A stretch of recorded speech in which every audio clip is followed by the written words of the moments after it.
এই কাকা, হ্যাঁ কেমন আছো গো? এখন আমি ভালো আছি, আগে আমি ভালো ছিলাম না। এই যে এখন ভালো আছে মানে, আগে তোমার ছেলে চাকরি চলে গেছে, এখন ভালো আছে মানে? ওই জন্যই তো বলছি যে আগে ভালো ছিলাম না, এখন আমি ভালো আছি।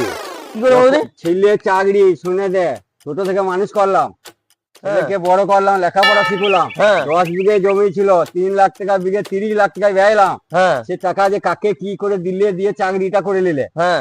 তারপরে ছেলের বিয়ে দিলাম, বৌমা এলো, 2-3 মাস থাকলো, তখন বলছে কি বলছো? এইখানে বৌমা বলছে এখানে থাকা আমাদের মানায় না, চাকরি করি তো। হ্যাঁ দিয়ে সে কলকাতা ফ্ল্যাটে যে থাকতে লাগলো, এ চাকরি করতে লেগে গেল। হ্যাঁ। আমার তো খোঁজ খবরই আর লাই না, আমি ছেলের মুখও দেখতে পাই না। তখন আমি সুখে ছিলাম না, এখন ছেলের চাকরি চলে গেছে, ছেলে এবারে ঘরে রয়েছে, আমি এবার ছেলের মুখ দেখতে পেয়েছি, এখন আমি সুখে আছি। কি এখন মা বাবার কাছে ছেলে তারা বাধ্য। ব্যাপারটা বুঝলাম তাহলে। ও ঠিক আছে, ভালো ভালো আচ্ছা আসছি। ভালো আছি রে। তাহলে এখানে কি বোঝা গেল?